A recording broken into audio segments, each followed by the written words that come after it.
Coming of the Kingdom, Part 7, Session 8. 天国的来临第7部分第8讲。我们继续讲我们的作者 Ritterboss 所做的结论，就是耶稣基督究竟对律法的态度是什么，相对于他如何责备法利赛人跟文士。当他批判了一些错误的，特别是把律法和爱对立的这些错的观点之后，他做出这个总结里面的结论。All such views consider the fulfillment of the law by Jesus as the cancellation of the category of law. 他说这一切的观点都把耶稣基督成全律法看作是耶稣基督取消律法这个概念 or of part of its contents at the expense of another part of the law. 或者呢，把某一方面的律法取消，为了保存另外一方面，另外一部分。In opposition to them, it must now be stated. 我们反对这些的观点，我们现在必须要说明 that Jesus' attitude toward the law is invariably and exclusively positive. 耶稣对律法的态度完全的贯彻的是积极的，只有是积极的。The meaning of this is clearly seen from the antitheses of the Sermon on the Mount. 从登山宝训一些对照的话，很清楚看出这个意思是什么。Here Jesus explains the meaning of the law by means of a number of examples of its application. 耶稣基督这里呢，用律法应用的时候一些的个案例子来解释律法的意义。These examples must not be looked upon as a number of new independent commandments. 我们不可以把这些的例子、这些个案看为是一些新的独立的诫命 ，nor must they be divorced from the given law.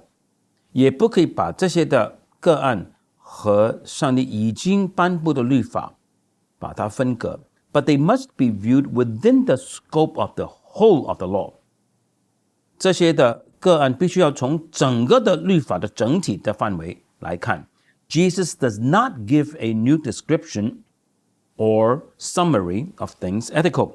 耶稣这里没有为了伦理的事情做出一个新的描述或者新的总纲 but he gives profound insight into the depth of the revealed divine law. 耶稣所做的乃是把上帝所启示的律法的深度说出一个深层的智慧，深层的观点。This is why the validity of all these separate commandments is not exclusive. 所以我们不能说这些的个别的诫命的有效性不是排他性的。They do not represent the whole will of God. 这些的个别的诫命并不代表着整个的上帝的旨意 ，nor do they embrace the complexity of the law and of life. 这些个别的个案也没有包含了上帝整个的律法的复杂性和人生的整个的复杂性。It would not be difficult to contrast certain pronouncements of Jesus in which he fulfills the law to other words or actions in which he does the same thing qualitatively, that is, fulfilling the law but acting and speaking differently. 我们不难找出例子来做一些的对照。一方面呢，耶稣有说一些的宣告性的话，在这些话里面，他成全了律法；而另外一些他所说的话，他所做的呢，他是在不是量的方面，是质的方面做同样一件事，就是说他成全了律法，但是他所做的，他所讲的又好像不一样。我们来解释这句话什么意思哈。Jesus forbids taking an oath because it proceeds from evil. 耶稣禁止人起誓，因为他来自人的邪恶。But he himself takes an oath. 但是耶稣他自己也发誓的。马太第26章64节。He says that a man who says to his brother, "Thou fool," shall be in danger of hellfire. 他说，若有人称他的弟兄为傻瓜，他难免地狱的火。But he himself not only calls the Pharisees and scribes fools and blind. 但耶稣把他不仅仅称法利赛人跟文士是愚蠢的、瞎眼的， but in reprimanding them for their hypocrisy goes even further in his descriptions. 当他责备他们假冒为善的时候，连称他们做傻瓜也不止呢。参考马太福音23章19节。And similarly, Jesus commands his disciples to turn the other cheek to whosoever shall smite thee on thy right cheek. 同样的，耶稣吩咐门徒，当人家打你的右脸的时候，你要转过来给左脸，也给他打。But he himself protests, according to John 18:23, when someone gives him a slap on the face during his trial before Caiaphas. 但是根据约翰福音18章23节，当有人在该亚法面前受审，当他在该亚法面前受审的时候，有人打他的脸的时候，他抗议的。All this clearly reflects the character of his commandments as concrete applications of the law. 这些都表达出耶稣的诫命的本质是律法的具体的应用 that must be understood in connection with all of the revealed law of God and interpreted by its light. 我们必须要把这些个案与整个上帝所启示的律法连接起来，要从上帝整个的所启示的律法的角度来理解、来解释这些的个别的诫命的。This is why it is incorrect to say that in spite of his appreciation for and fulfillment of the law, Jesus adopts a critical attitude toward the law which resembled the criticism of the Old Testament prophets and belonged to Revelation as such because it was a result of a new entry of the living God into the reality of existence. 那这里呢，我们的作者在批判某一种的看法。他说，下面这种说法就不对咯。假如说，虽然耶稣体会律法，虽然耶稣成全律法，但是呢，他对律法的态度还是批判性的。这个就好像旧约的先知们的批判一样。那这个耶稣这种的批判性对律法的态度是属于上帝的启示，因为呢，这个是因为永活的神新的一次进入到人的存在里面的后果。就是说呢，一方面耶稣欣赏律法，但他批判律法，好像现在一样。为什么他的批判呢？也是神的启示，因为上帝现在进到人的生命的世界里面咯。An appeal is made to those passages in which Jesus is supposed to abrogate the duty of obedience to certain commandments in order to make room for the real divine demand. 这些学者们呢，是诉诸于某一些的经文，在这地方呢，他们错误的认为，耶稣废除了顺服某些诫命的责任，好叫上帝真正的要求可以彰显出来。But this is not a criticism of the law, but of its application. 但是呢，这个不对的。耶稣不是批判律法，乃是批判某些人对律法的应用的方法。Jesus demands mercy and not sacrifice. 耶稣要求人有怜悯，耶稣要求的不是献祭。He contrasts the demands of justice, mercy, and faith to the scrupulous and exaggerated observance of the duties of the law, such as paying tithes, etc. 耶稣做出一种的对照，一方面呢，上帝要求行公义、行怜悯、有信心；另一方面呢，是有一些人，法利赛人等等呢，他们过分的严谨、夸张的去遵行那些献上十一奉献等等，薄荷回乡等等这些律法上的责任。All this is not intended as a criticism of the law. 耶稣的用意绝对不是要批评律法。Nor as the putting aside of certain commandments， 也不能够理解为耶稣排除放下某几项的诫命 ，nor as making room for the renewed speaking of God， 也不是说为了上帝新的一次再来讲话、再来启示因此排除某一些的诫命，不是的。But Jesus introduces this demand explicitly as the weightier matters of the law, Matthew 23:23. 耶稣讲出这个的要求呢，明文的说明就是律法的更重要的是马太23章23节。Moreover, in the Sermon on the Mount, 不但如此，在登山宝训 he summarizes all the commandments in one sole commandment. 他把所有的诫命都用一条的诫命来做总结。Therefore, all things whatsoever ye would that men should do to you, do you even so to them. Matthew 7:12. 所以你们要人如何待你们，你们就应当如何的待人。马太7章12节。In this, he grounds what he has previously said, that is about relinquishing the ius talionis as regulated by the law. 耶稣基督他讲到不要以眼还眼，以牙还牙这个本身就是律法所规定的它是根据这个的，它是根据这个律法的总纲。But here too he does not rise above the law. 但是就算在这里呢，耶稣也没有提升自己在律法以上 ，nor does he abolish this ius talionis as a principle of jurisdiction. 耶稣也没有废除以牙还牙作为一个法律上法庭所用的一个的原则。But only desires to fulfill the law, for this is the law and the prophets.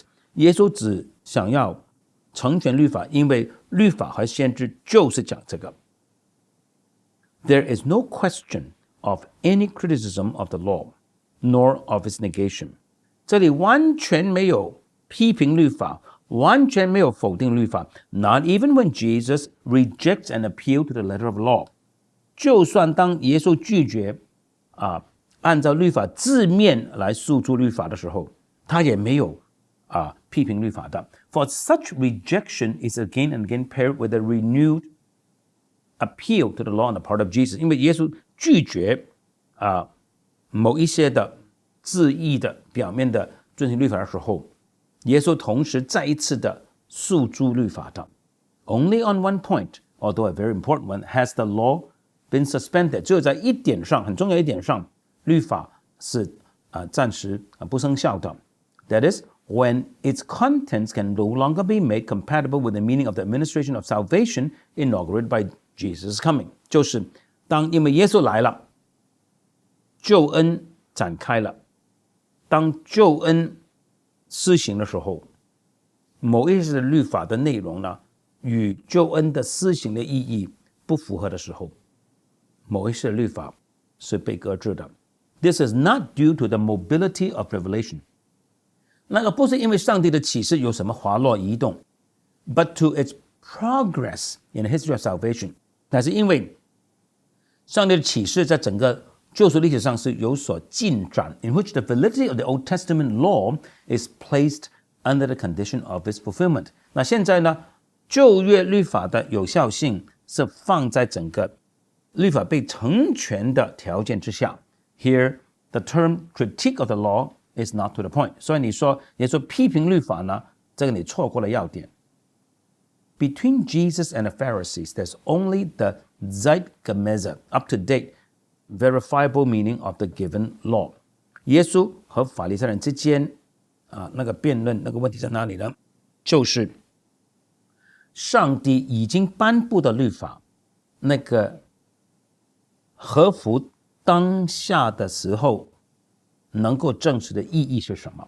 Therefore, Jesus' ethical preaching is specific only with respect to a specific interpretation of the law. 所以呢，耶稣基督的伦理上的教导呢，就是按照他特定的对律法的解释，就有特定的意义。This is saying, however, that Jesus' ethical preaching cannot be characterized as a Deuteronomium, a repetition of the law. 那反过来说呢，你也更加不能说耶稣的伦理的教导是一种第二律法，就是重述律法，不是的。In Jesus' commandments, there is a concretizing of the demand of the law. 耶稣的诫命里面有一种律法的要求的具体化 which has no parallel in the entire Old Testament. 那这方面呢，在旧约圣经里完全没有类似的做法的 especially in those parts in which Jesus rejects the inadequate interpretation of the scribes and Pharisees and gives expression to the meaning of the law by means of all kinds of examples. 特别是当耶稣拒绝法利赛人跟文士的有亏欠的、有缺欠的解释，耶稣基督呢，他用各种的例子来表达律法的意义。Moses speaks of killing. 摩西讲到杀人 Jesus of calling names. 耶稣论到的是用一些名称来称人是傻瓜等等。Moses of the love of one's neighbor. 摩西讲到要爱邻舍 Jesus of the love of one's enemy. 耶稣讲到爱我们的仇敌等等。If the purport of Jesus' separate application of the law is studied more closely, 假如我们更仔细的研究耶稣个别的对律法的应用的时候， it will appear to be extremely difficult to get in one formula a further characterization of this fulfillment of the law. 我们就会发觉非常的难用一句话说明究竟耶稣成全律法这个成全有什么的特点，有什么的特质。In one case, that interpretation of the law, which is exclusively concerned with the overt sinful action, he opposes by reference to his disposition of the heart as equally subjected to the law. 那现在呢，我们的作者就开始提出耶稣成全律法有各种不同的、很特殊的、特定的一些的做法。第一，有一种的个案，就是当犹太人解释律法的时候，只是关心于外表的有罪的行为的时候呢，耶稣会反对这种的解释。耶稣会指出人的内心也是同样的与这个罪行呢是要服在律法之下的。马太5章27、28节第一种的成全。第二种 In another instance, Jesus points out that the sin mentioned in the special commandment of the law must not only be abstained from, but that we are also held responsible for the positive part of the law, that is, doing of what is righteous. Matthew 5:23-26. 在另外一个个案里面呢，耶稣指出，在律法的诫命里面所指出的某一项罪呢，不单单不可以犯那个罪，我们也有责任正面的活出那个律法，就是说行义，不单是不要犯那个罪，要行出那个相反的那个义。马太福音5章23到26节。第三 More than once, Jesus appeals to a rule of law different from what those of old time and the scribes have taught the people. 不止一次，耶稣诉诸于一个律法的原则，是与古人所说的文士所教导的是不同的。In opposition to the application of the ius talionis provided for by the law and entrusted to the authorities, Jesus emphasizes the consequences of the commandment of love also taught by the law, Matthew 5:38 and following. 当耶稣反对以牙还牙的时候，而这个以牙还牙呢，是律法所安排的，也是律法所交托给带有权柄的犹太人的领袖们，特别是法律所执行的。当耶稣反对这个以牙还牙的应用的时候，耶稣所强调的乃是律法所教导的爱的诫命，假如活出来的时候有什么的结果。马太福音第5章38节起那一段。第四 Similarly, he opposes the casuistry based on a particular word of the scriptures with regard to the taking of an oath. 同样的，耶稣反对用一节的经文来讨论个案的伦理，特别是关于发誓 by insisting on the demand of truthfulness, which renders an oath superfluous. Matthew 5:33 and following. 耶稣所强调、所坚持的，就是他要求人说实话，这样子呢，发誓就是多余的，就不必了。马太福音5章33节开始。The arrangements made for divorce in the Mosaic law are opposed by the demand of absolute conjugal fidelity. 在摩西律法里面所安排的离婚的制度，耶稣反对他，耶稣要求的是绝对的夫妻之间的忠诚。马太5章31节开始，马太19章3节开始。The demand to do the weightier matter of the law is placed over against the scrupulous observance of ritual and cultic precepts. 第五方面，耶稣要求人做律法更重要的事，与此相反的是很严谨的去遵循一些礼仪上的规矩。马太23章23节起。这个是第五。Sometimes the fulfillment of the law formulated by Jesus in his Commandments consist in a deepening, a refinement, a qualitative reduction of particular sin to its root and origin. 第六，有时候呢，耶稣基督所讲出的成全律法呢，在他的诫命里面所讲出的律法的成全呢，是一种某一种的罪，耶稣讲的更加的深，更加的细在这个罪的本质上，耶稣一直追溯到它的根源。第七 ，and others， 另外一些的个案呢 ，it contains the rejection of the atomistic conception of sin and righteousness。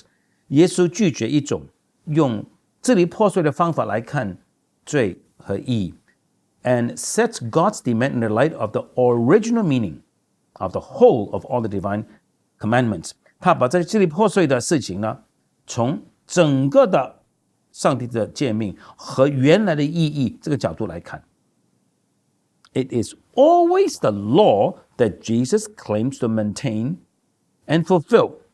耶稣声称他来坚持的、维持的、他来成全的，一定就是律法本身。And every time it appears that the interpretation of the law, that is, a knowledge of divine will from the law, must satisfy higher demands. 每一次耶稣都讲出对于律法的解释，就是从律法里面所得到关于上帝旨意的知识，必须符合更高的一些的要求 than those made by the current interpretation of the Jewish teachers of the law。 这个要求要高过当时犹太人律法师的解释。The issue is not the law as such, but its interpretation。 所以问题不在于律法本身，是在于律法的解释。And the only question is in what the interpretation demanded by Jesus and practiced by him consists。 那现在唯一的问题就是，究竟耶稣所要求的对律法的解释和律法的实行呢，究竟是什么东西？究竟耶稣是怎么样要我们解释和实践律法的呢？我们下一讲继续讲。